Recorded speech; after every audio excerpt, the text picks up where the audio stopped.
happens when compliance fatigue, cloud sprawl, and AI acceleration all collide? And in that collision, how do you separate the real risks from all the noise? Well, today's conversation tackles that exact dilemma with someone who's been at the sharp end of cybersecurity for more than 2 decades. And he isn't just the CEO of Qualys. He's someone who started as one of the first engineers and worked his way all the way to the top, navigating personal and professional challenges that maybe mirror the complexity of the cyber world itself. So today, he's going to share his personal story of coming to the US with just $100 in his pocket and a dream that his father, who once threatened to buy him a farm instead, didn't quite understand. But more than anything, I think it's a conversation about how that early sense of self-reliance would shape his perspective on leadership, risk, and the often overlooked truth that success isn't about status. It's about how you feel when you're doing that work. But this isn't just about personal journeys. Today we're going to dig deep into the present-day challenges that enterprises face in the cloud, why compliance still frustrates so many organisations, and how cybersecurity teams can shift their mindset from attack surface management to risk surface management. And with AI changing the game again, the question also becomes, how do you quantify risk when the signals keep multiplying but the budget doesn't?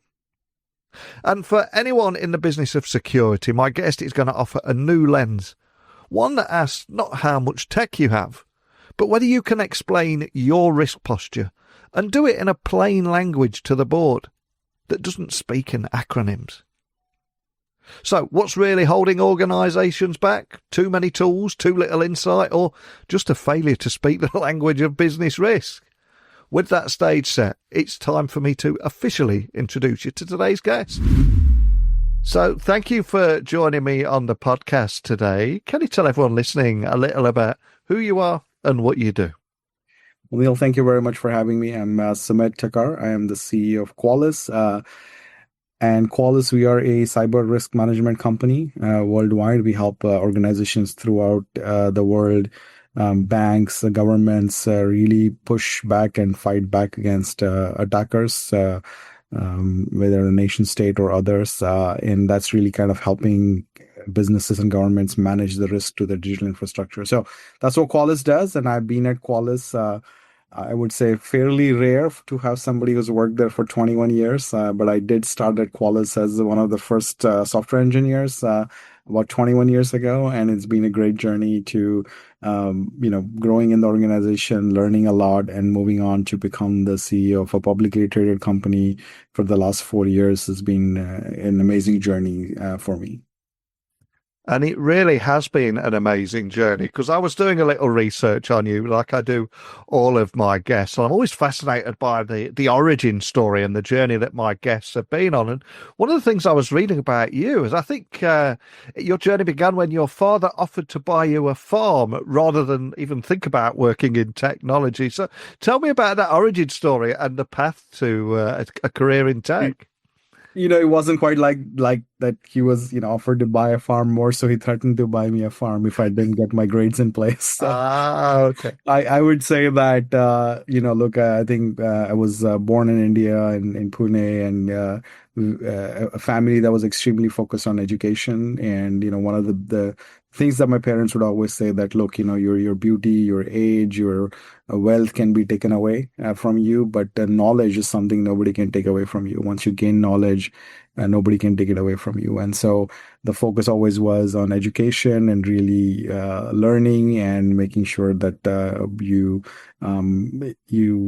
go on to study and learn more. And at the time, growing up, computers was not quite a thing as it is now. It was very early days. And so parents were worried that if I went into computers, that would not be great for my future. They wanted me to work at the car manufacturing company locally and on the shop floor, which would have been a great career. And so as everybody at that age thinks they know everything, and I rebelled and I went on to take computers, and pretty soon started to wonder if I did make the right choice or not in the early days. But it was really good moving on from overall doing a lot of work in IT and deploying IT systems to realizing, really primarily because of my father, realizing that our future is a digital world, and there is no future in digital if there is no confidence in in the systems and the security in the system that we are using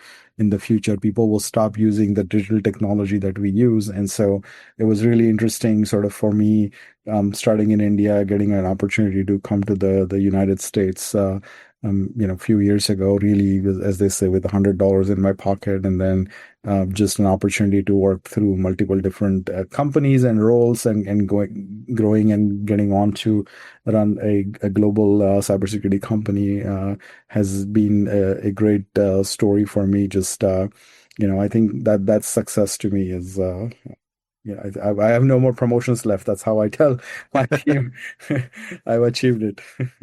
I love it. What a fantastic story, a heartwarming story as well. But fast forward to present day then. Any regrets? What do you enjoy most about your typical working week at Qualys? Yeah, I'm a product guy. I've always been a product guy. And so I love constantly creating new capabilities, new products, new vision for where the market is going. And so that's something that I continue to focus on. And, the team is always like, how are you every single day coming in all excited about it? Because I truly am excited about what we're doing at Qualys. But, uh, what we do at Qualys is part of the overall cyber industry, how we are a critical part, not just Qualys, but the overall cyber industry is a critical part of enabling the digital transformation that we are going through in a world where, today you can order a car sitting at your desk. You can order a coffee as you're walking. You can, Chat GPT is giving you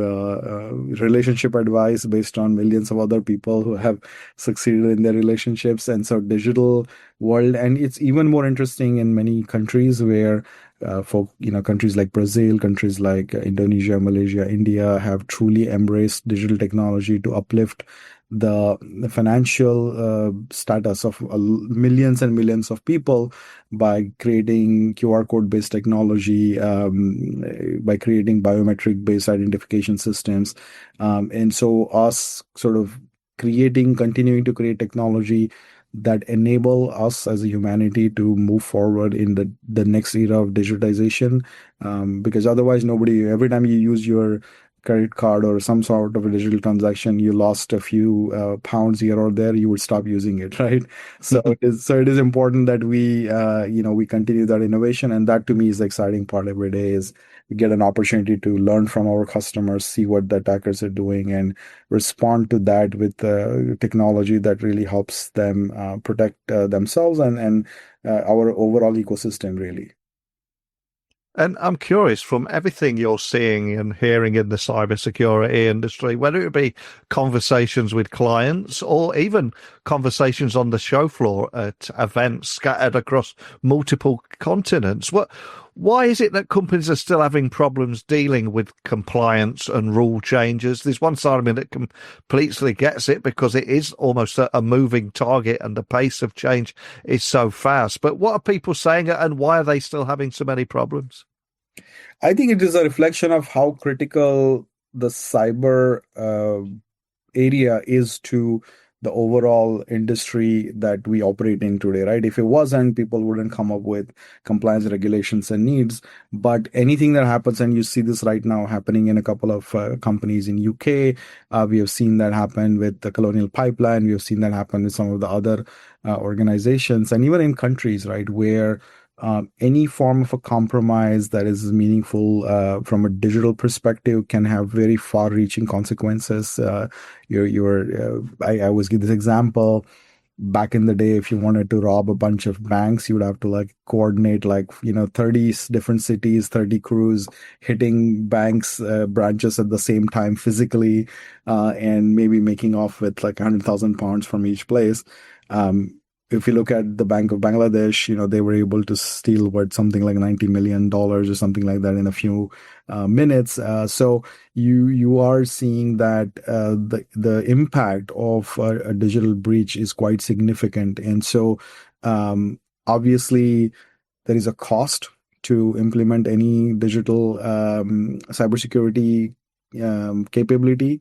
And whenever there is a cost, businesses always are a little bit resistant and reluctant because everybody wants to watch their bottom line. They want to do the minimum that is needed just to check a box. And so that's when the government step in. That's when compliance standards come in, because the impact and the consequence is pretty high and self-compliance is pretty low, right? If everybody is just like our traffic signals, right? If everybody just complied, you would not need to have fines and enforcement. Unfortunately, reality is people don't necessarily always do what is needed and important, because they're always trying to look at it from the perspective of a business. And so the other thing that is happening is that technology is evolving at a very rapid pace, right? So even 20 years ago, the technology we used to the technology we're using now is so significant. So when technology changes, the threat vectors change, which means also that the cyber protection mechanisms also have to adapt fairly quickly. And so because of the pace of innovation in technology leading to pace of change in the attacks that are coming, that pushes people to have to continuously be up to date and change to make sure that you are compliant with the latest regulation, because then regulation changes when new technology comes. And like we're seeing a lot of conversation now around regulation around AI. Like AI was not a thing a couple years ago. Now everybody has to do AI. Everybody has to leverage the standards that are out there. There are regulations coming, and then companies have to scramble. And so I think primarily the reason why we see the struggles is just because of the pace at which things are changing, and the importance of what we do from a digital IT perspective to the overall ecosystem around us is why it's so important, and why it continues to be challenging. And you mentioned AI there, and it is changing so much at the moment in opportunities, challenges, and indeed risks. So I'm curious, how are enterprises changing their approach around risk right now with the pace of change accelerating? Are they doing anything differently there? I think everybody's just trying to figure out, first is, I would say the last year or two, a lot of companies tried to figure out what kind of AI was really going to be helpful to their business, right? It's one thing to just, people think of very quickly as chatbots, and chatbots is not the only end all be all of AI. There are, models, there are LLMs, there are agentic AI. There are many different ways in which AI can be leveraged to improve business. There is a cost to deploying AI with the price of GPUs and stuff like that. And so, businesses have been sort of looking at what components of their technology stack could be improved, what components of their customer experience can be improved by leveraging AI. Then what will be the cost of deploying that? And then the third is, what is the risk that comes with it, right? And one of the big differences with AI versus sort of the use of cloud and other technologies in the past has been, you almost always started with a blank slate, right? You got a brand new account with cloud that had nothing in it, and then you deployed everything. And so you didn't gonna have to worry about like how things got there, because you put them there in the cloud. AI becomes a lot more interesting because you have models that have been trained on you don't know what data. And so you really don't have a very clear idea of what that particular response will be, and what action would an AI bot take given a certain input, and what things could it reveal. And so currently we are at the early stages when it comes to AI, and risk management is just people trying to figure out, well, what is the risk, right? On the one side, the risk is the AI chatbot is giving you answers that are not the best, but humans are doing the same today, which we call customer support. So that's not necessarily that much of a risk. But then on the other hand, you don't know the model was trained on your data, your employee data, customer data. You put it out in production. Somebody asks you the question, hey, give me the social security numbers of all of your employees, and somehow it responds with all the information. It's the easiest way to hack into somebody's data, right? You don't even have to, run a sophisticated campaign.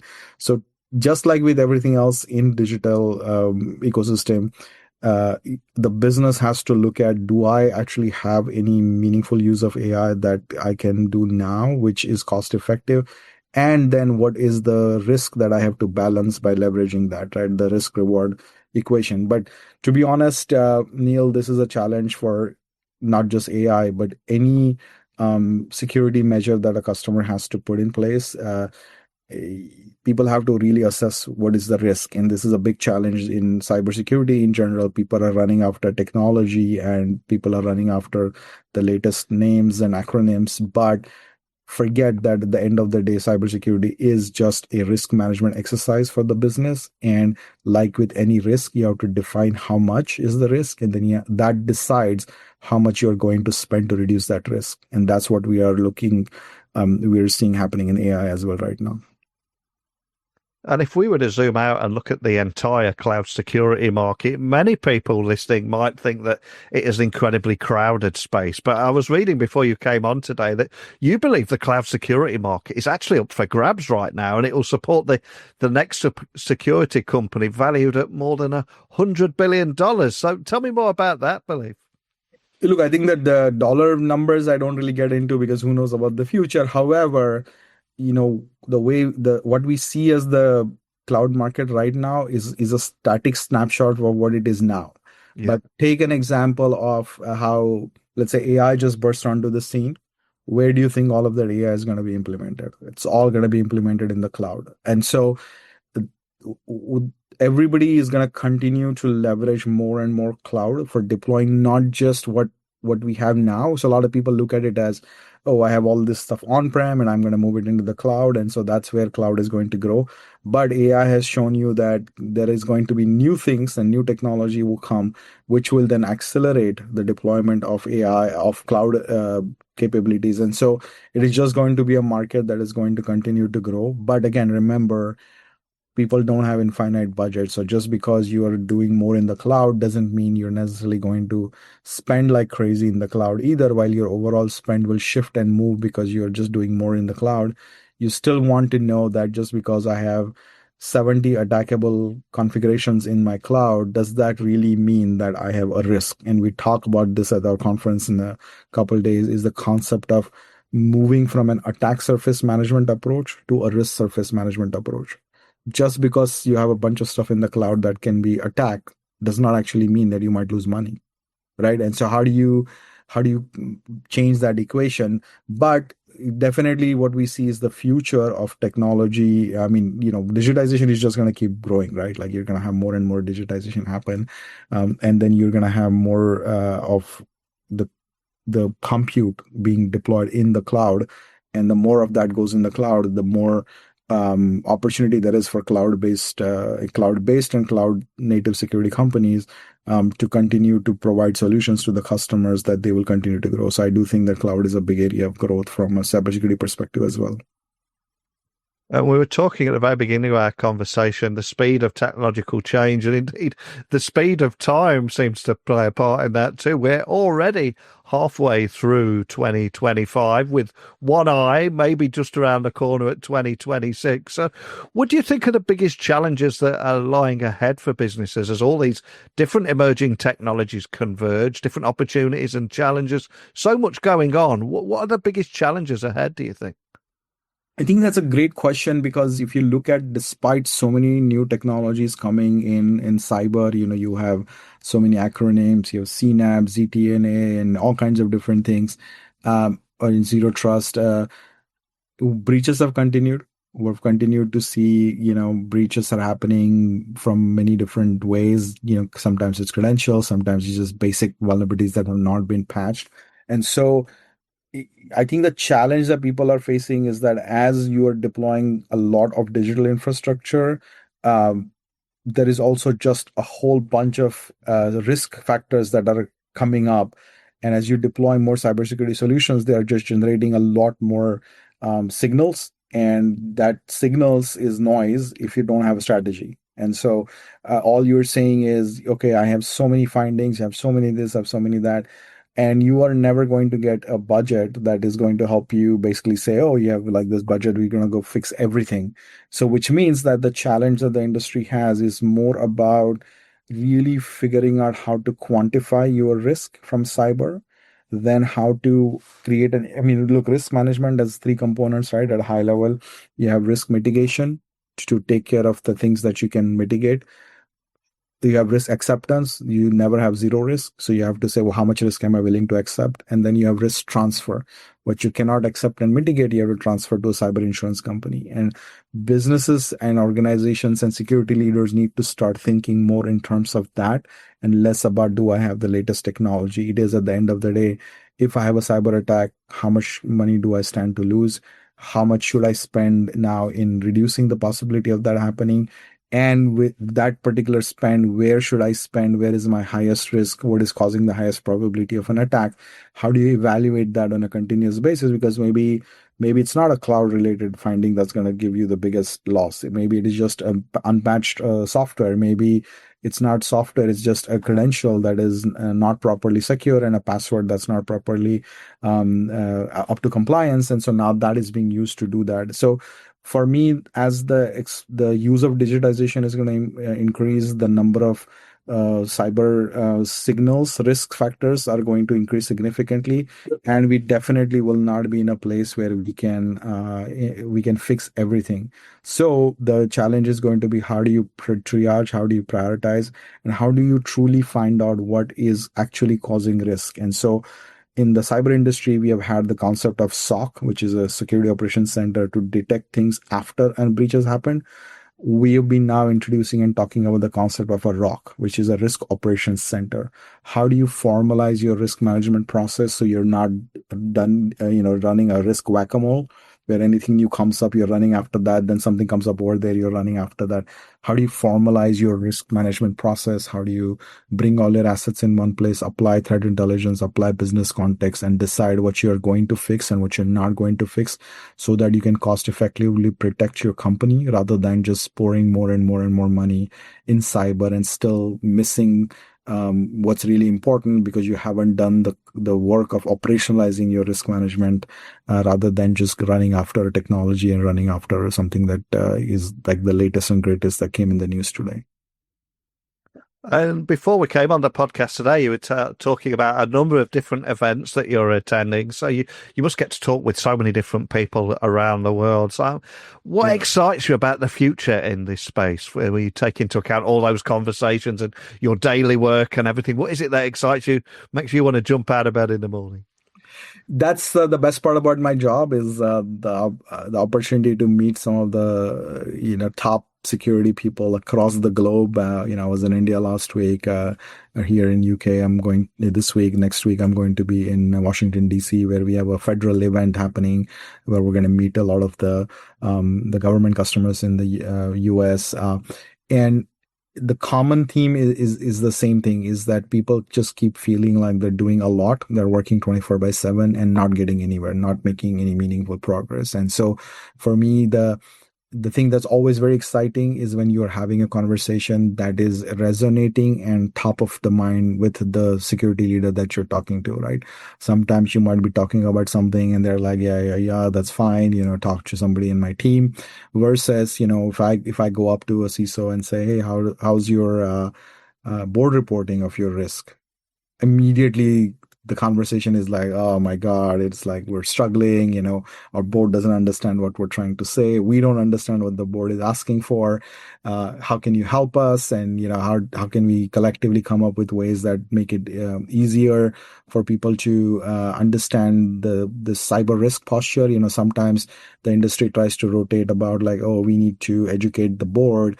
I think it's more that the security leaders need to be educated on how to communicate with the board, because the board knows how to manage risk. But if you're communicating to the board in MFA and ZTNA and stuff like that, that is not a factor of risk. And so for me, what excites me is that with our conference that we have here in London, we are going to be talking a lot about the Risk Operations Center. We're talking to customers about how to operationalize risk, how to move folks from attack surface management to risk surface management. Just because something is attackable doesn't mean you will lose money. So it's a real shift in the way people have been talking about cybersecurity, and to hear that echoed back and to hear that resonate really well. And we are doing, in fact, risk quantification sort of workshops with CISOs here in UK this week. And we are oversubscribed with people who want to come and listen to how to move into the future in a way that we can be cost effective and effective in cybersecurity, not just cost effective, but how do we make sure that we put our best pounds onto the most relevant issues and talk the risk language? And sometimes, the smart answer is don't fix anything. Just take these things and move it as a risk to your cyber insurance company and give them a premium and make your life a little bit easier. So those are the conversations that really excite me, and to hear like what our message is resonating really well is always exciting. And again, on a personal level, what would you say you've learned from working at Qualys and also taking on the CEO role, especially after the company's much loved previous CEO passed away after 20 years running the company? What have you learned in the months, years, and indeed throughout your career? That's, he was definitely a visionary and inspiration. So I was really glad to have had the opportunity to work with him. He like any good leader, people don't sit down and mentor you like a weekly 1 hour mentoring. It's really observing and learning was the key part. I think, as a leader and from at Qualys, starting from a software engineer, one of the things that I learned is that you do what it takes. Okay, you jump in, you don't say this is now my job, this is somebody else's job, and that is what the company really values, right? I think the second thing that I learned as a leader, which seems so obvious, but even if your responsibility increases 100 times, even if your overall revenue number increases 1,000 times, even if you are the CEO of a multi-billion-dollar company, you only have 24 hours in your day. Mm. Okay, so just because you're a software engineer versus you're a CEO, you don't get extra hours in the day, which means that as a leader, the only way you can do 1,000 times more than what you were doing as a software engineer in the same period of time is with a team. There is no other way. Mm. So building an effective team is the only way you can succeed as a leader. And so the real job of a leader is to have a vision and then build a team that is better than them and actually empower that team to execute on that vision. And that, I always used to be like, I'm going to work harder, I'm going to work more. But then you kind of realize, well, there's only 24 hours. So even if you work 24/7 by yourself, you will never get the company to be a $10 billion company, right? And the only way you can do that is to hire a team and to really focus on what you are, what you're good at, and let the team really do their job. And so it doesn't matter how big your quota is or how big your company is, you still have 24 hours in the day. And what you do with that in those 24 hours decides what if you are a leader or you're not a leader. And I would say the last thing I really understood was that success is a very personal phenomenon. People, of course, think that because you have a title or because you have a certain amount of money that you're successful, or you have a certain card. That actually is not true, because success is a feeling that you have yourself, and that is why you will have to define what success means to you. And that's why there were days when, as a software engineer, I felt more successful when my PHP code ran and actually created the output that I was looking for. And then there are days where you're a CEO and you still don't feel like, that was not one of my most successful days. And so I think success is something that you have to define, and you have to be happy with your success. Fantastic advice, a beautiful answer, and a powerful moment to end on. And thank you so much for sitting down and sharing your insights with me today. Before I let you go, I'm going to ask you to leave one final gift for everyone listening. And that is, we have a tradition on this podcast where I ask my guests to leave a book that means something to them to our Amazon wish list, or a song to our Spotify playlist. All I'm going to ask is, what would you like to leave everyone listening, and why today? I don't want to get into the Beatles and ABBA and stuff like that, but I will say that, I think my favorite book, which I really recommend everybody read, is it's called Nonviolent Communication. And it is by Marshall Rosenberg.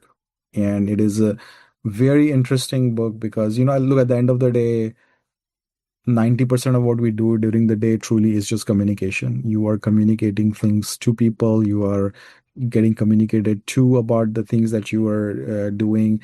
And so a lot of the issues that happen also happen because people are not communicating well. They're not communicating in a way that makes people understand. And there is a concept that he talks about of the nonviolent communication is the ability to communicate beyond words, is to be able to understand what a person is saying to you, not because of the words they're using, despite the words they're using. So when somebody is talking at you and they're using words that are really would otherwise make you very angry because you're listening to the words, nonviolent communication really talks about how you can look beyond those words to understand what has made this person so angry, what has triggered them.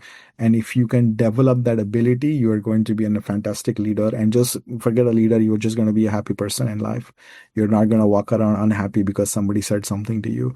You're really going to be able to understand people, what is behind the words that they use. And so communication that helps you understand despite the words, not because of the words, I think is really a very, very powerful. And so that is one of my favorite books. I highly recommend people read that.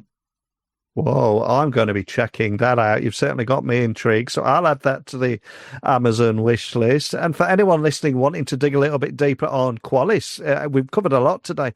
Where would you like to point them if they want to find out more, check out an event, connect with you or your team? Where should the starting point be?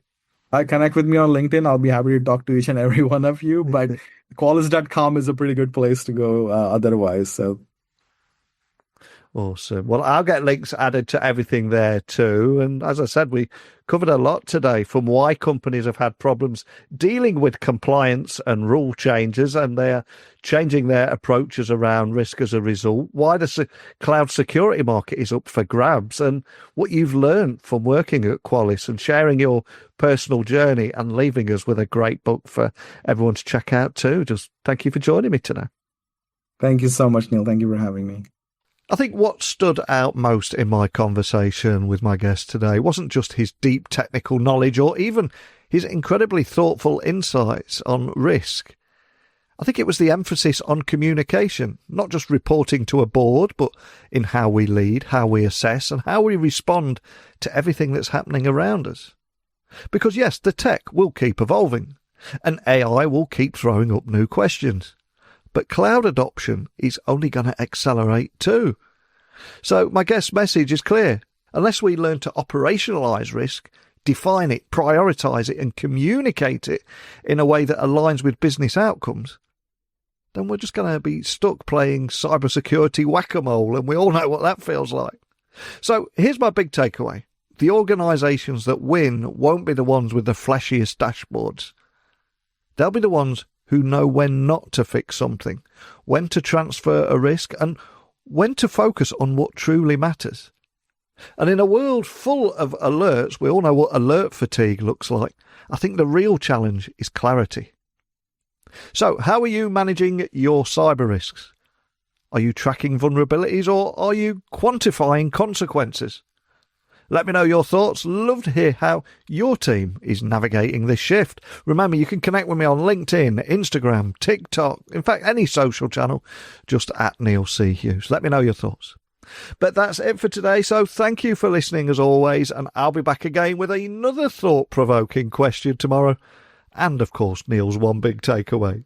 Speak with you all then. Bye for now.